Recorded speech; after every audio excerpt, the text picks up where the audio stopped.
Mae 'da ti docyn tymor fan hyn. Ie? Nid i ddangos i fi lle ti'n eistedd? Wrth gwrs. Ie, bydd y bleser. Fi 'di dod â Dave Bennett yr holl ffordd o Nuneaton ger Birmingham i roi surprise i Jason. Wow. Jace. O, dyna lle mae Caerdydd y chwarae. Ond wedi'r holl flynyddoedd, oeddi Jason wedi adnabod ei arwr? Dave! Wow, I can't believe this. Hello. Great to see you. How are you? Not too bad yourself. Dy hoff chwaraewr di o'r 80au, Dave Bennett! Oh my goodness. Ti'n mynd i still arwr o'r arwr Oh di? my goodness, Dave. This How is are you, amazing. mate? How are you? Thanks for coming to see me. My memories of you, when number 7, you were my first football hero, you know.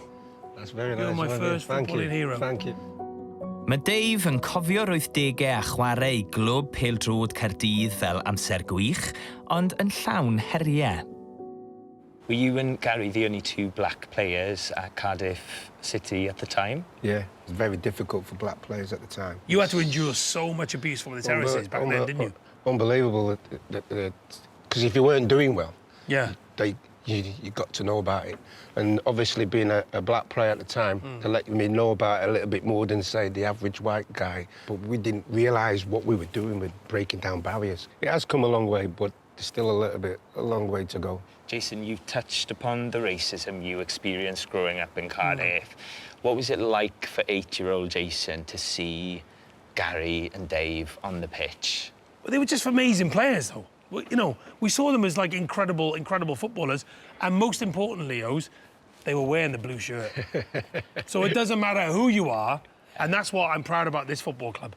It doesn't matter which background you're from. You pull on the blue shirt. Once these boys pull on the blue shirt, Bluebirds forever. Yeah. Bluebirds forever.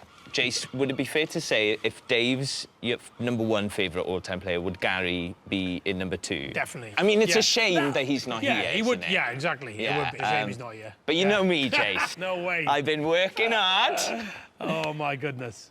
He can't my be here goodness. physically, but Oh, he my has goodness. sent you a little message. Oh, look at this.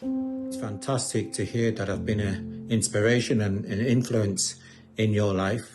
And also, I've got to say that you've been an influence in my life as well, because I've been able to go on and work for BBC, and I look up to you and the work which you are doing, and hopefully the influence which we've played in your career as well, Jason, has enabled you to go on and have a fantastic life and career as well. So, thank you very much. Oh, God bless you, Gary. I fell it up here. Oh, that is amazing. That is so lovely.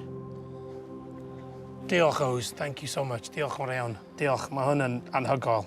What is the influence that Dave and Gary have had on you as a person, Jason? Without a shadow of a doubt, it's this is one of the most overwhelming experiences I've ever had in my life. This is because this football club runs through my very soul. I can tell. When people say who's the first footballer you're going to remember watching and loving, it was Dave Bennett. Shoot magazine and Match magazine did a feature on Dave, and I cut out the picture and stuck it up on my wall in my house in Ely. I'm sure that had it not been for what Dave did and what that team in 82, 83 did at Cardiff City, I don't think I'd be doing what I'm doing now. Genuinely. I wouldn't be the sports broadcaster, I don't think, if I hadn't fallen in love with Cardiff City Football Club in 1982. Dave, Genuinely. what's it like for you to hear that response from a die-hard fan? It's making me very humble that you think that you've had this influence on not only Jason, but hopefully a lot more people. Oh, well, boys, I mean, I think I'm converted to a bluebird. I still can't believe what you've done to me. I can't believe this conversation. This has been, mae hwn wedi bod yn brofiad anhygoel I fi. This is perhaps the most overwhelming I've ever been on telly. This is just, I feel like the 8-year-old boy sat here next to my first footballing idol. I feel like that 8-year-old kid again.